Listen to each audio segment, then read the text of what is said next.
The Treasury Department has formally warned Congress that the United States has hit the debt ceiling, and if Republicans don't agree to raise that limit, both American and global economies are in serious jeopardy.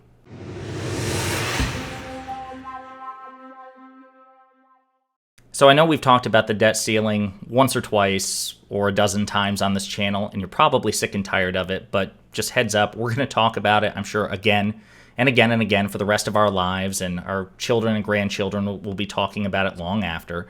But the reason we're discussing it today is, as I mentioned in a previous video, the United States Treasury was nearing the debt ceiling limit, which is about $31.38 trillion, okay? And that was the debt ceiling limit which was imposed in December 2021, the last time we ran into this situation. The Treasury Department has given Congress a heads up for weeks and weeks and weeks, like, hey, we're getting close to the limit. Well, as of today, January 19th, 2023, the Secretary of the Treasury, Janet Yellen, has issued a letter, or sent a formal letter, to the Honorable Kevin McCarthy, Speaker of the Republican House of Representatives, to let him know that the Treasury Department has hit that $31.38 trillion debt ceiling. Now, again, just as a brief reminder, the debt ceiling, very crudely conceptualized, could be thought of as America's credit card limit. Now, obviously, on a substantive level, there are many, many differences, not the least of which being that unlike when you or I have credit cards, which are the limitations on those credit cards are imposed by those who issue the cards, right? They are imposed on us. In the case of the United States, our debt ceiling is something that we impose on ourselves. Congress, there's nothing in the Constitution that requires a debt ceiling. It's nothing that the Founding Fathers ever conceived of. It's something that was created over time, I think in theory, as a way to control spending. But the problem is no other developed nation that I'm familiar with, certainly no advanced nation, no China, the United Kingdom, Germany, France, none of them have debt ceiling limits. This is something that we impose on ourselves that we constantly trip over, it seems like every year or every other year. And we're at it again. So the debt ceiling is lifted or suspended all the damn time, especially in modern history. As a matter of fact, and keep this in your back pocket because you're going to hear me reference this statistic again and again and again. Republicans talk about being fiscally responsible, especially when the time comes to deal with the debt limit, especially when a Democrat is in the White House. They'll talk about, listen, guys, we really need to reduce our spending. We got to stop accruing debt. We can't spend more than what we take in. We need to be fiscally responsible.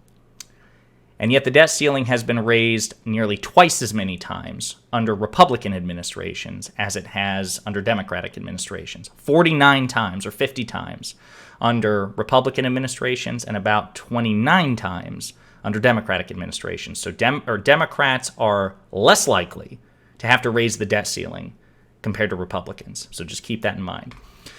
But again, here we are in the situation again. And Secretary Yellen has also announced that she's going to begin what's called extraordinary measures, which is a process that the Treasury Department has to do. It's basically a form of financial triage, right, where they stop investing in certain funds and stop paying out certain things in order to keep the resources, the limited resources they have, and pay off, higher priority obligations. So in the letter, she refers to a couple of retirement and disability funds that by statutory law, she wasn't required to start paying anyway yet. So she's going to stop investing in those and then keep the funds and apply them elsewhere until Congress agrees to raise the debt ceiling. The problem is extraordinary measures are finite, right? The Treasury Department can only do so much in terms of like moving things around, some sort of like shell game, moving stuff around to pay the bills. They've got a limited amount of time, and then eventually they're going to get their limit. Those extraordinary measures will be exhausted. So she urges Congress in this letter, please, for the love of God, suspend or raise the debt ceiling again.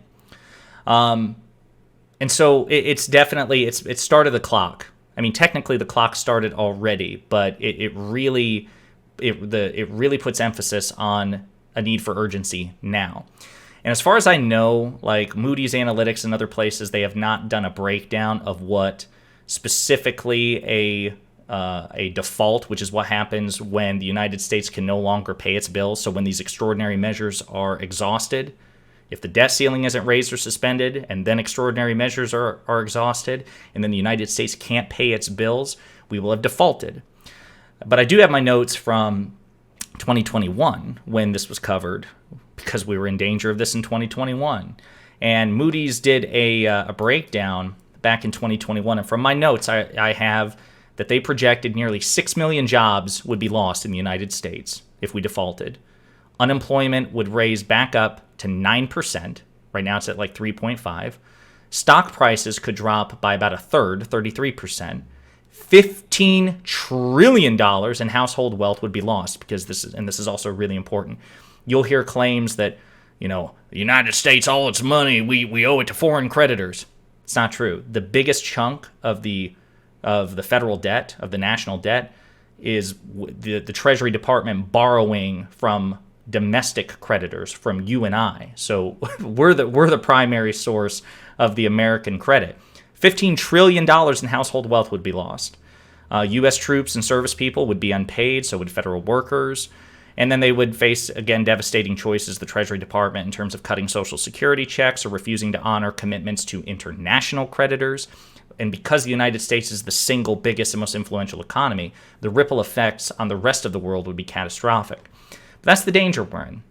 So it's incumbent on Republicans to agree, as has been done bipartisanly up until the Mitch McConnell era. Then they started to haggle and finagle and try to use it as leverage over Democrats. Republicans have got to get back in the bipartisan spirit of dealing with the debt. This is not Democratic debt. It's not Republican debt. It's America's debt, America's obligations. And we can't have a two-sided street where Republicans can make all kinds of obligations and spend however the hell they want and expect Democrats to just fall in line and do the right thing and make sure America can pay its bills. But Republicans, well, my God, they can dangle the threat of a default over Democrats in order to get concessions. We can't have that. The consequences for Americans, for constituents of both parties, and for the world would be severe. So we'll see what Kevin McCarthy can do to wrangle his caucus, but as I'm sure we'll get into other videos, it doesn't look good. There are many key members of the House Republican Party, like Matt Gaetz and Marjorie Taylor Greene and Paul Gosar and others, who are hell-bent on getting us close to a default until Democrats agree to crippling concessions to Medicare, Social Security, and so forth. So we'll see what happens, but it's not looking good, folks. Hey, you! Thanks for watching. If you liked the video, and I hope that you did, please hit the like and subscribe buttons below. And if you absolutely hated the video, the best revenge for you is also to hit the like and subscribe buttons below. That'll teach me. If you want to share an opinion or share some feedback, go ahead and leave a comment, all right? 2023 is a year of change, hence the aggressive rebrand and commitment to new content. Inspired by my friends Luke Beasley and STV Philly, my personal goal for this channel is to hit 40,000 subscribers by the end of the year. So I'm hoping you'll do me a solid by spreading the word and the videos to potential fans and hate watchers alike. And in the meantime, we'll be pondering politics again with you very soon.